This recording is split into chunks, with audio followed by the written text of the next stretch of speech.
أما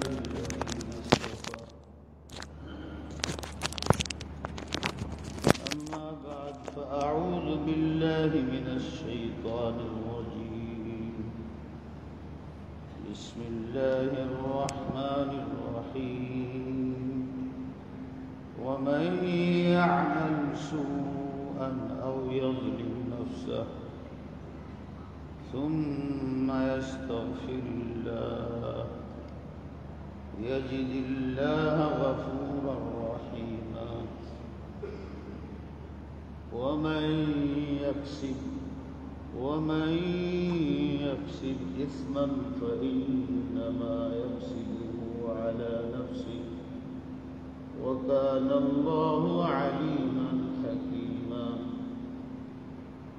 ومن يكسب خطيئة أو إثما ثم يرم به بريئا فقد احتمل بهتانا وإثما مبينا. ولولا فضل الله عليك ورحمته لهمت طائفة منهم أن يضلوا وما يضلون إلا أنفسهم وما يضرونك من شيء. وأنزل الله عليك الكتاب والحكمة وعلمك ما لم تكن تعلم وكان فضل الله عليك عظيما. صدق الله مولانا.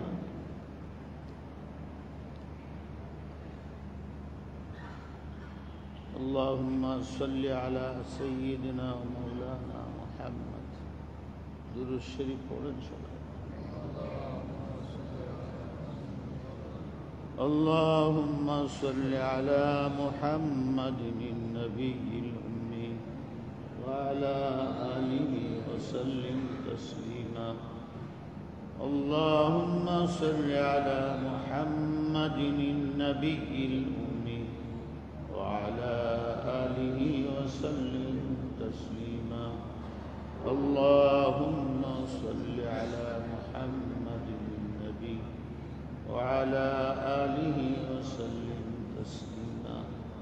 অনেক আমল থাকে স্থান ভিত্তিক, কাল ভিত্তিক, সময় ভিত্তিক, ব্যক্তি ভিত্তিক। এভাবেই বুঝতে হয় এটা সময়, এটার গুরুত্ব দেওয়া হয়েছে সময়ের জন্য।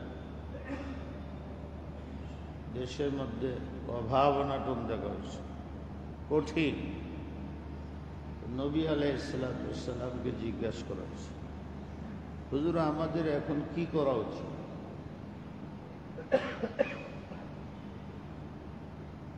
নবী আলাইহিসসালাম বলছেন ইতআম, তালাশ করো, মানুষের বাড়ি ঘরে তালাশ করে দেখো, অভাবী করা, তাদের খানা খাওয়াও, খানা দাও। এটা সর্বোত্তম আমল। ঈমান গেল কই? ঈমান না সবচেয়ে শ্রেষ্ঠ? যার ঈমান না হ্যাঁ খুব দান খায়রাত করে, 4 পয়সা লাভ হইব। তো এখানে এই হুকুমটা আম না, সর্বাঙ্গীন না, অবস্থার কারণে হুজুরে এটাকে উত্তম আমল বলছে। আর এই জায়গায় বলছে, হুজুরকে জিজ্ঞাসা করছে সর্বোত্তম আমল কি?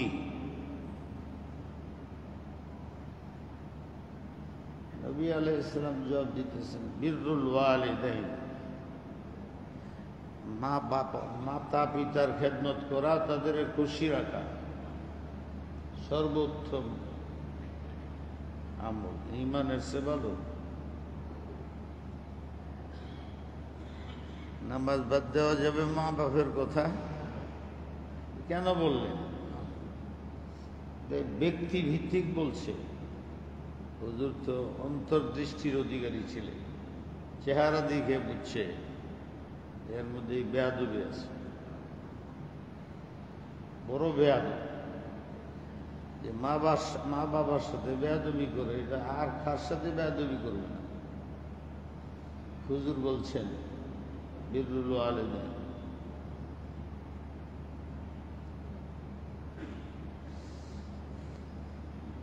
জাহাদাকা তুশরিক বিল্লাহ ফালা, মা বাবা যদি শিরিক করতে বলে, কবিরা গুনাহ করতে বলে, করবা না, কিন্তু আদবের সাথে বুঝাইবা, এড়াইয়া যাইবা।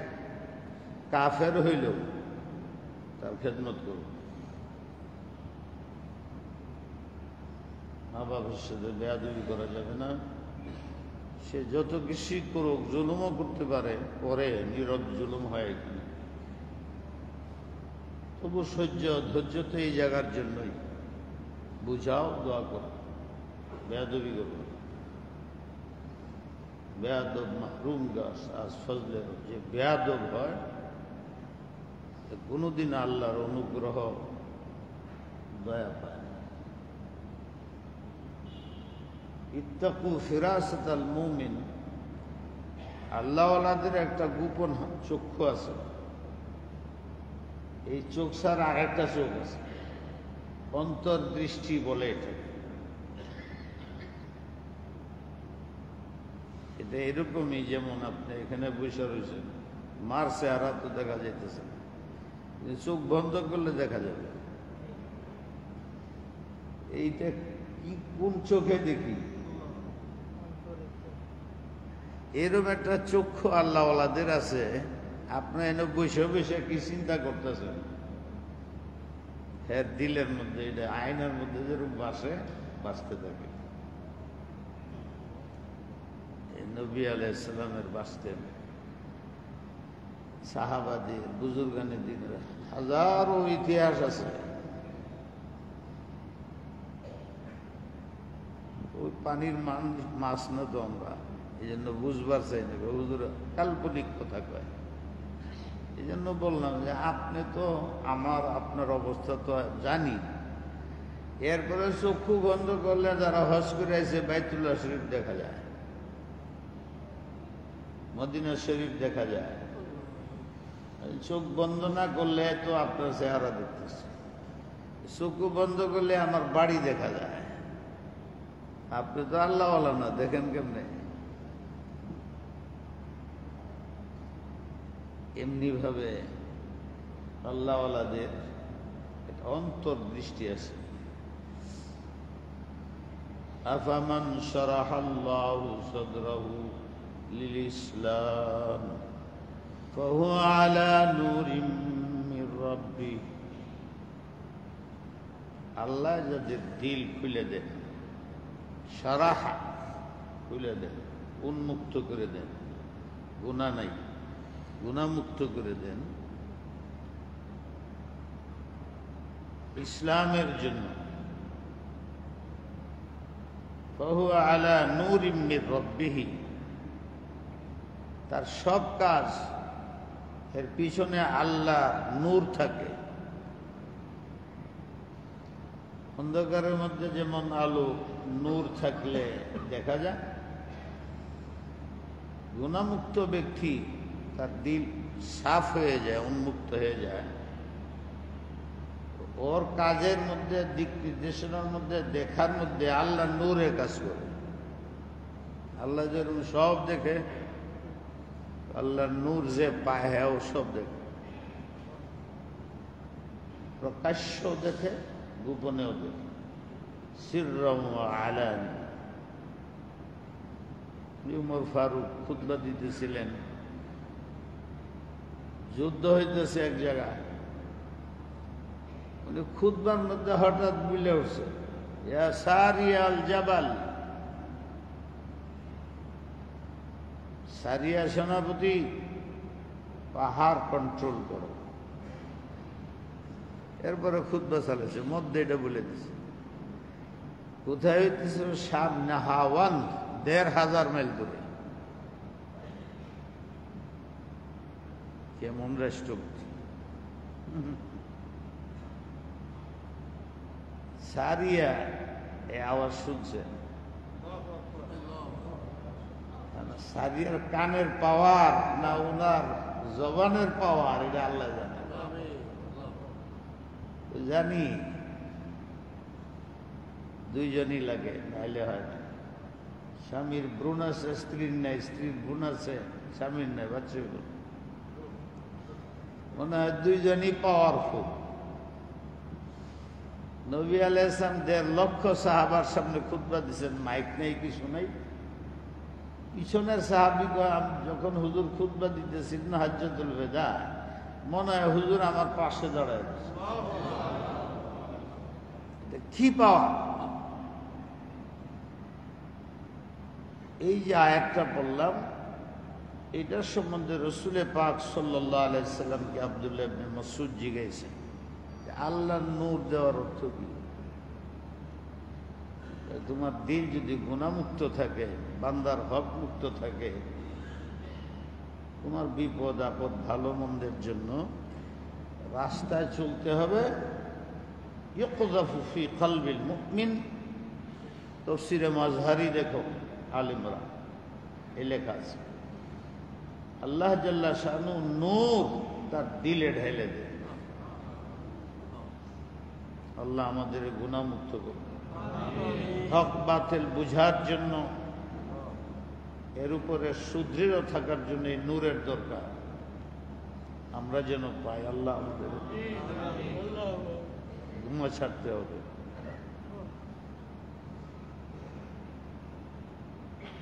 নূর ইয়ুকযাফু ফিল কলব, আল্লাহওয়ালাদের দিলের মধ্যে নূর থাকে।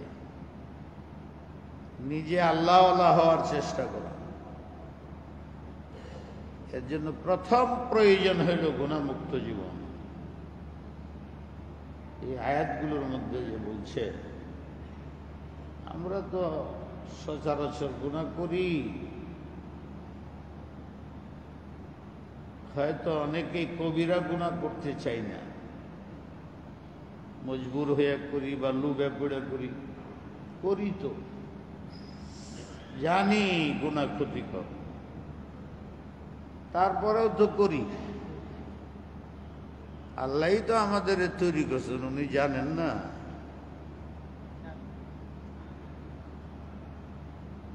যত রোগ আছে আর ওষুধ আছে,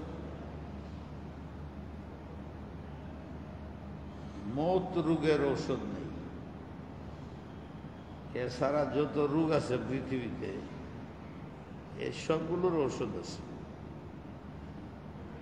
ঠিক গুনাহ এটা রোগ, দিলের রোগ, ব্রেনের রোগ, এটা শরীরের মাধ্যমে প্রকাশ পায়। এটারও ওষুধ থাকবে।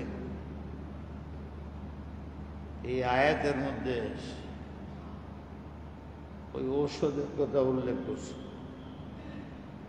গুরুত্ব দেও, এটা গ্রহণ করো। ومن يعمل سوءا, যে গুনাহ করো, অপরাধ করো, আও ইয়াযলিম নাফসাহু ওয়া ইয়াযলিমু নাফসাহু, সে আসলে নিজের নফসের উপরে জুলুম করতেছে, তোমার খবর নেই।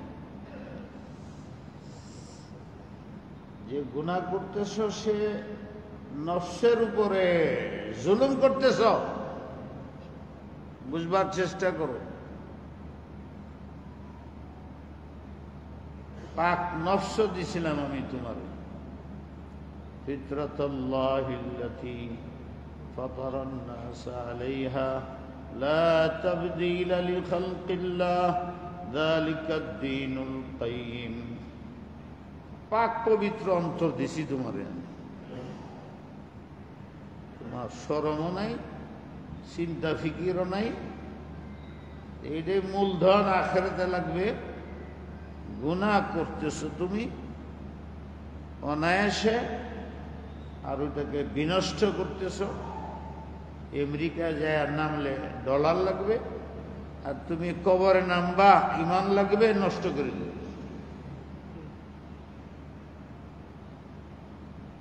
ওখানে ইমান ছাড়া হবে না। ঈমান ধ্বংস করতেছ, তুমি ক্ষতিগ্রস্ত করতেছ, দুর্বল করতেছ, তুমি নিজের আবার জ্ঞানী মনে করো। তবু আমি তো আল্লাহ, গুনাহগার বান্দাও আমার, নেককার বান্দাও আমার। গুসা করে বাপে ঠিকই, যে ছেলে ভালো সে তো ভালো, এর জন্য এত পেরেশানি নেই। আর যেটা মদ খায়, শরাব খায়, চুরি করে, ডাকাতি করে, বাপ কিন্তু খুব পেরেশান তারে নিয়ে। মাও পেরেশান, বাপও পেরেশান, তার পিছনে সময় বেশি দেয়, কেমনে তার পথে আনে যায়। আল্লাহ বলে সব নমুনা আছে দুনিয়া। আল্লাহ এরকম, যারা আল্লাহওয়ালা হয়ে গেছে আল্লাহ জানে, এরা তো যাবেই জান্নাতে। আমার যে আরো বান্দা আছে যারা সব ধরনের দুষ্টামি করে, নিজের নফসের উপরে জুলুম করে, বুঝে না, এটা ব্যাকল মূর্খ, নিজেরে বলে আকলমন্দ জ্ঞানী, এটা আরো মূর্খ। এটা যদি বুঝতো যে আমি বুঝি না, একজনের কাছ থেকে বুঝে নিত। হ্যাঁ, বুঝেও না, আবার বলে আমার চেয়ে বেশি কেউ বুঝে না। জেহলে মুরাক্কাব, ডবল মূর্খ এটা। কিন্তু আল্লাহর বান্দা তো, আপনার ছেলে যে ভাঙ্গা ভুঙ্গা পাওলে ঘুরে কি করবে? চুরি করে দিছে বাড়ি, পাও ভেঙেছে, আবার করে দিছে বাড়ি, পাও ভেঙেছে। তবু তো নিজের ছেলে তো, কত আপনিও গালি দেন, কিন্তু মনে মনে তার দুঃখ বেদনায় আপনি শরীর করেন। আল্লাহ বলেন, এবং বলতে আমার খারাপ লাগতেছে, তবু মনে হয় যে এটি শুধু আমরার জন্যই আইসে, মানে যারা গুনাহ করে তাদের সম্বন্ধে আল্লাহ বলেন, ওয়ামান ইয়ামাল সুআন, যারা নাফরমানি করো, আও ইয়াযলিম নাফসাহু, বুঝো না নিজের নফসের উপরে জুলুম করতেছো, করো। কি করবে এখন তুমি? পিটায় পুটায় বাপে বলে না এটা কর, ওয়াস্তাগফিরুল্লাহ, যদি ইস্তিগফার করো, তওবা করো। বাপে তো ঘরে ঢুকবার দেয় না, আল্লাহ এরকম না। লাওয়াজাদাল্লাহ গাফুরার রহিমা, নিরাশ হও না, তুমি আল্লাহকে পাবে তোমার পাশে।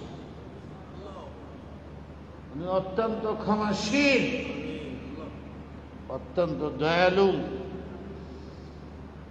যে অপরাধ করছো, ঘাবড়ায়ও না, নিরাশ হও না, তওবা করো। যার আমল নামার মধ্যে হাসরের ময়দানে বেশি তওবা ইস্তিগফার থাকবে, রাসূল আকরাম সাল্লাল্লাহু আলাইহি ওয়াসাল্লাম বলছেন, ওর চেয়ে ভাগ্যবান কেউ হবে না।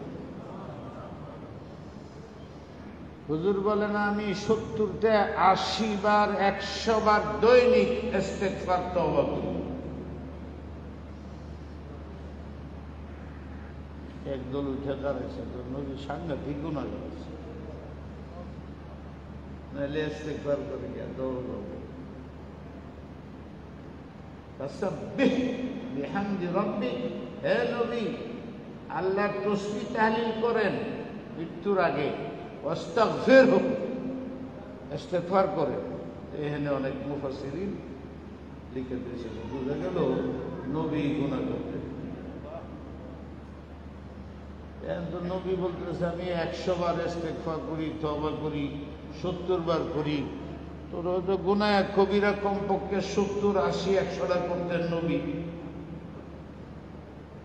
এটা হইল বসেন আপনি ভাই, কি হয়েছে আপনার? সুন্দর করে বসেন, সামনে লড়লে অসুবিধা লাগে। উপরে যা হোক থাক, ছোট বাচ্চা রেডি করবে, যারা বাচ্চা নিয়ে আসেন তারা খেয়াল করবেন, বাচ্চা কারে করে, দৌড় পারে, চিৎকার পারে, টান মারে, ঘুষি মারে, এদের বাচ্চা করে। আপনি যেভাবে বুঝছেন তো আব্দুল কাদের দিলেন।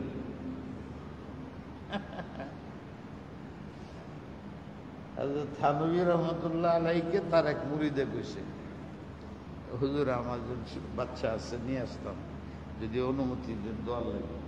হ্যাঁ নিয়ে এসে তো রাস্তার মধ্যে খুব বুঝাইছে, এই বড় হুজুর এইটা সেটা বেয়াদবি যেন না হয় এইটা বুঝাইছে। পান খায় আর কন্ডিশন ছিল না। ছেলে আইসা এইভাবে বলেছে, স্তব্ধ, আর শরীর ঘামতে ঘামতে কাপড় সব ভিজাই। থানবী বুঝছে যে মুরিদরে জিজ্ঞেস, তুমি বলছিলে তোমার বাচ্চা নিয়ে আসবা, নিয়ে আসলা না? হুজুর এই তো এটা আমার বাচ্চা। কেমনে বাচ্চা হইল? আব্দুল কাদের জিলানী। এই বাচ্চারা আবারও আসছি না কুন্ডা শুরু করে, আল্লাহ জানে। বাচ্চার কাজে ঘুষি মারবে, দৌড় মারবে, লাভ দিবে, এই সেই। তাইলে সে বাচ্চা, তার ব্রেন আছে না, আপনার ব্রেন খাটায় কত কাজ করে, ওই ব্রেনটা তো তার আছে, সে তো কাজ পায় না। হ্যাঁ দৌড় মারে, এক কাজ করলো, পরে যে চিংড়ি মারলো, এক কাজ করলো। এই জন্যই তো হুজুর বলছেন তাদের কিছু বইল না, আল্লাহ বিয়ার হাত সগীর। তবে এটাও ঠিক, যে সমস্ত বাচ্চা এতটুকু অবুঝ তাদের মসজিদে না, যারা বুঝে না মসজিদের আদব তাদের না। হুজুর বলছেন 7 বছরের সময় তাদের নামাজ শিখাও ঘরে, 10 বছরের সময় একটু ছাপ দাও, 12 বছরের সময় আরো ধমক দাও, 15 বছর বালেগ হইল না ফরজ হইল, তখন মসজিদে নিয়ে আসবে। আমি অনেকবার বলছি, যার সাথে বাচ্চা থাকে সাথে রাখবেন। এই মসজিদের মধ্যে এমন কোনো ব্যবস্থা নাই, আমাদের দেশে এটা চিন্তাও নাই যে ছোট ছোট বাচ্চাদের কোথায় দাঁড়া করা হবে। ভাগে ভাগে দাঁড়ালে মুকরু হয়। অনেকবার বলছি যে আপনি ছোট বাচ্চারা ছাড়বেন না, আপনার কাছে বসাবেন। আর এর জন্য একটা রাস্তা হইলে আপনি সাইডে বসবেন, বাচ্চা সাইডে রইল, ওইদিকে আপনার ডান দিকে রাখবেন, এইদিকে আপনার বাম দিকে বাচ্চা। সবাই দাঁড়ান। বাচ্চাদেরও তরবিয়ত করতে হবে, কিন্তু এমন বয়স যে হ্যাঁ মসজিদে দৌড় মারে, ঘুরে হাজিরা নামাজের সামনে দৌড় মারে, হাজিরা আনা উচিত না। এই উনি পরেশান হয়েছে, বাচ্চা আওয়াজ করতেছে, হুজুরের তফসির করতেছে, এইটার জন্য পরেশান হইতে না, এটা হবেই, এটা স্বভাব। আপনার কাছে যখন খারাপ লাগে, আমার কাছেও লাগে, কিন্তু আমরাও কিন্তু এটি করে আছি, ওই বয়সে এটা হবে।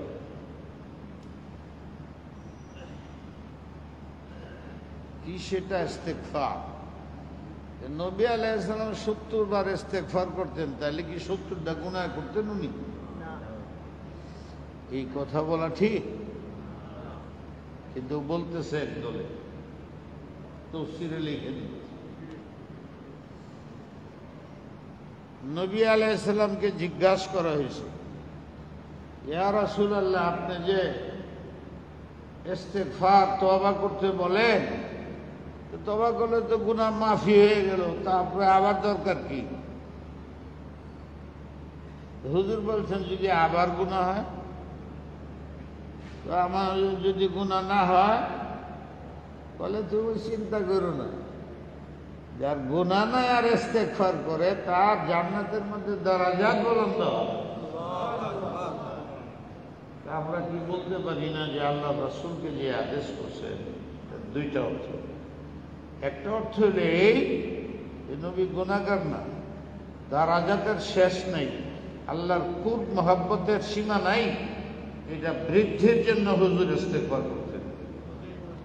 আর 2 নম্বর হইল আমাকে আপনাকে, আপনি আমার জন্য তুমি মডেল অসুয়া, যদি নবী এতবার ইস্তেগফার করে তাহলে আমার কতবার করা উচিত? এইটার জন্য মানুষের প্রতি খারাপ ধারণা করা ঠিক না, মানুষের প্রতি বদগুমানি করা ঠিক না। সুধারণা করো, মানুষের কল্যাণ কামনা করো, বদগুমানি করো। সুম্মা আস্তাগফিরুল্লাহ, পরে যদি তুমি ইস্তেগফার করো, তওবা করো, আল্লাহ বলতে পারতেন ফাল্লাহু গফুরুর রহিম, আল্লাহ ক্ষমাশীল। এটা করেন আল্লাহ বলেন ওয়াজাদাল্লাহ। টেলিফোনে যদি বলে দেয় বা প্রেসিডেন্ট, চতুর্দিকে তার ডাকাইতরা ধরতেছে, পুলিশে ধরতেছে, আব্বা আমারে পুলিশে ডাকাইতে ঘেরাও করে আছে। আব্বা বল চিন্তা করিস না, ব্যবস্থা নিতেছি।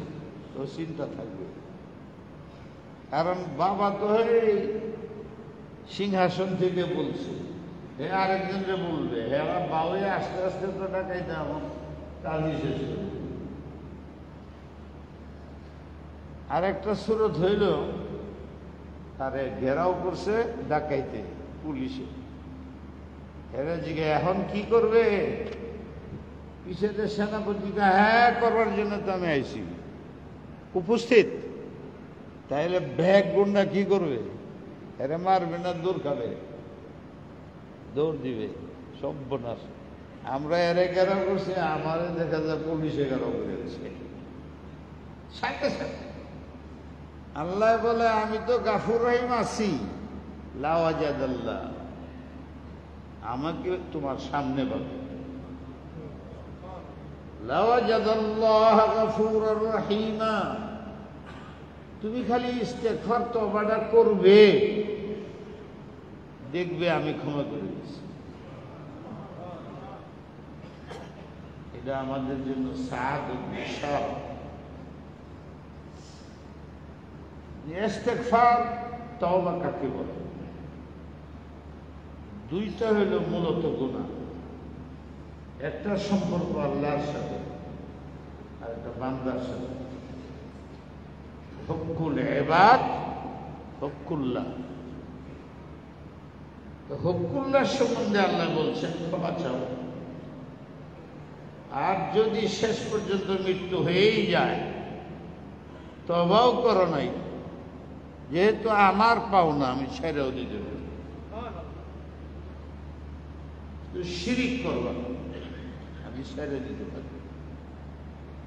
কিন্তু যদি হকুল ইবাদ হয়, বান্দার হক হয়, সেটা অর্থের হক হোক, ইজ্জতের হোক, মালের হোক, জীবনের হক হোক, হক অনেক ধরনের হয় বান্দা আপনার উপরে। স্ত্রীর হক এক ধরনের, স্বামীর হক এক ধরনের, সন্তানের হক এক ধরনের, আত্মীয় স্বজনদের হক এক ধরনের, পৃথিবীর মুসলমানদের উপরে হক এক ধরনের। স্থান, কাল, পাত্র বিশেষ হকের পরিবর্তন হয়ে যায়। তো যে সমস্ত হকগুলো, যেমন নামাজ, রোজা, হজ, এগুলো আল্লাহর হক। আল্লাহ বলেন এতে যদি কোনো ত্রুটি বিচ্ছুতি হয়ে যায়, আমি যেহেতু তোমার আল্লাহ, বাপেও ক্ষমা করে দেয়, আমিও ক্ষমা করে দিই। কিন্তু যদি বান্দার হক হয়, এইটা আমার দ্বারা সম্ভব না। তুমিও আমার বান্দা, সেও আমার বান্দা। ওখানে ইনসাফের প্রশ্ন আসবে, স্বজন প্রীতি হবে না, স্বেচ্ছাচারিতা আমি করি না, আমি ইনসাফ করি। সে গুনাহগার, তার উপরেও ইনসাফ করি, আল্লাহওয়ালা, তারও ইনসাফ করি, বাপ ছেলের ঘটনা, ওখানেও ইনসাফ। আমি সবার প্রথম। সুতরাং বান্দার হক যদি নষ্ট করে দেব, হয় তার কাছ থেকে ক্ষমা নিয়ে আসবে, নয় আদায় করে দেবে। তা না হইলে সারা জীবনের তাহাজ্জুদ, তেলাওয়াত, ইবাদত ময়দানে হাসরে ওই যে তোমার যে পায় তারে দিয়া তোমার ফকির হইয়া জাহান্নামে যাবে। আর ওই ফকির জাহান্নামী, তুমি তার হক নষ্ট করছো, তার উপরে জুলুম করছো, আল্লাহ প্রতিদান দিয়া পরে জান্নাতে নিয়ে যাবে। তওবা কাকে বলে? বললাম বান্দার হক যেটা, আমি তুপ্তি লেগে আমি তওবা করলাম, আল্লাহ তওবা করলাম, তওবা করলাম, একেবারে খালেস তওবা করলাম, আল্লাহ মনের মধ্যে নাই যে অমুকে 1 লাখ টাকা পায়, মনের মধ্যে নাই যে ওর সাথে বেয়াদবি করছি, ওর সাথে কুটনামি করছি, ওর ইজ্জতে হামলা করছি। এই তুপ্তু তুপ্তু তুপ্তু তবা করলাম, তবা 4 পয়সা লাভ। আপনার 1 লাখ টাকা পায়, টাকা দেয় না, আছে পকেটে, অভাবেও না, হ্যাঁ দেয় না, মাফ করে দো, মাফ করে দো, আপনি মাফ করবেন না। গুনাহ ছাড়বা না, আরেকজনের হক মেরে খাইবা, অহংকারী, আর কইবা তবা করছি, তবা করছি। এই তওবা গ্রহণযোগ্য না। বান্দার হকের ক্ষেত্রে তওবা গ্রহণযোগ্য হইল বান্দাকে বান্দার নিকট থেকে ক্ষমা নেওয়া অথবা আদায় করে দেওয়া। তা না হইলে সেটা বিচার আখিরাতে আল্লাহ করবেন, এই বিচারের সম্মুখে দিতে হবে। ওই দিন বিচারের সম্মুখে হওয়া ভালো না দুনিয়াতে সারি নেওয়া ভালো? আরেকটা হলো তওবা কাকে বলে? আমরা খুব তওবা করি, তওবা কি জিনিস বুঝি? 3টা জিনিস অবশ্যই তওবার মধ্যে থাকবে। যে গুনাহগুলো আপনি করেন এখন ছেড়ে দিতে হবে, এই গুনাহ আমি দ্বিতীয়বার করব, পাক্কা ইরাদা, আমি আর এই গুনাহ করব না। এখন গুনাহ ছেড়ে দিতে হবে। 1, ভবিষ্যতে এই গুনাহ করব না না না, মনের মধ্যে এটা থাকতে হবে। 2,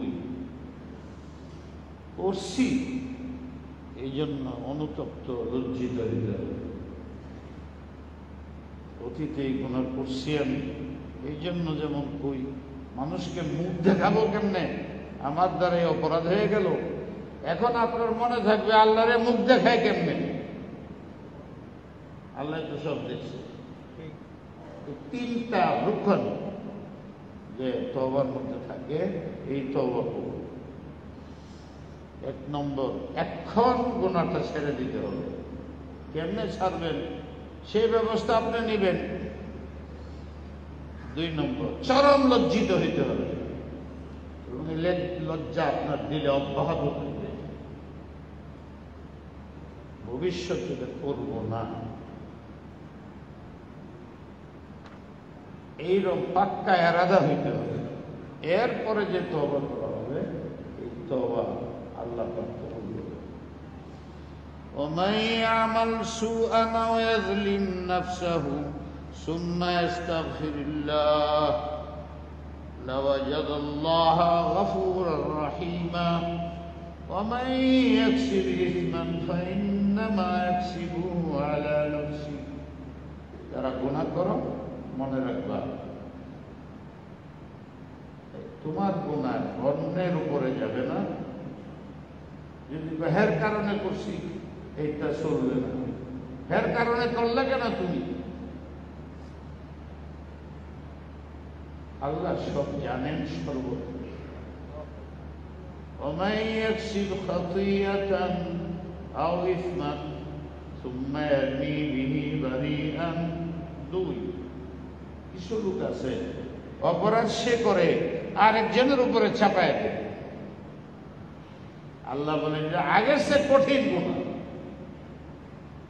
ওমাই ইয়াকসির খাতিয়াতান, গুনাহ করে সগীরা আও ইসমান, কবিরা গুনাহ করে, সগীরা ছোট গুনাহ করে, বড় গুনাহ করে, সুম্মা ইয়ারমি বিহি বারিয়ান, সে বলে আমি না আমি করি নাই, অমুকে করছে, ফাকাদ ইহতামালা বুহতানান ওয়া ইসমান মুবিনা, সে অপবাদ দেওয়া লোক, অপবাদকারী, প্রপাগান্ডাকারী, মানুষকে দোষী সাব্যস্ত করার পায়তারা করে, মনোমসিত রাখে, তার জন্য জাহান্নাম ছাড়া কিছু নেই।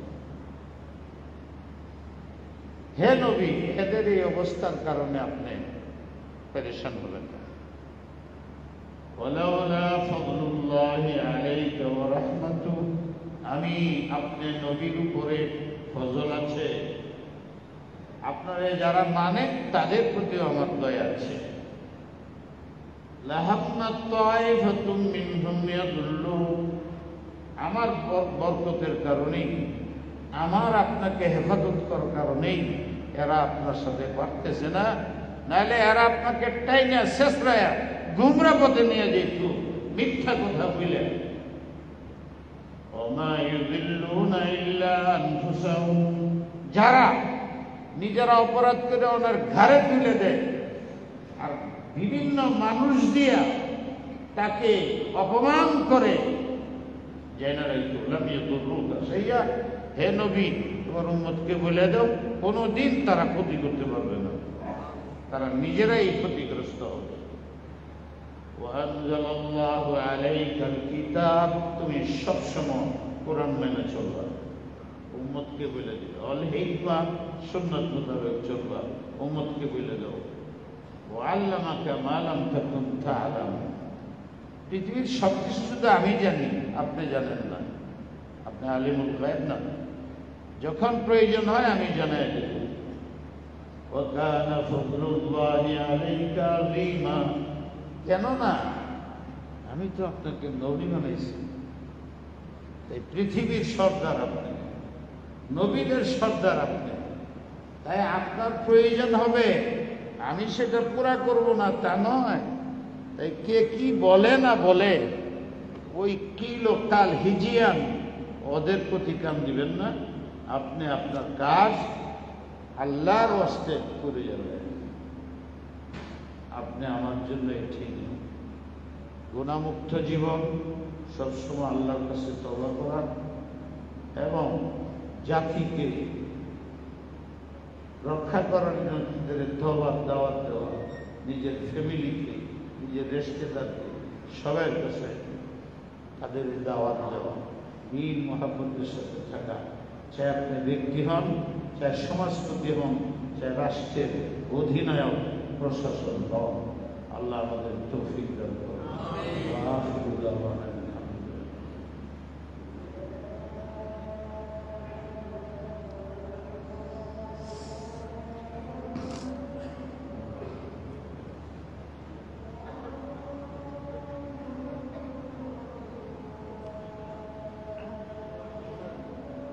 আল্লাহু আকবার।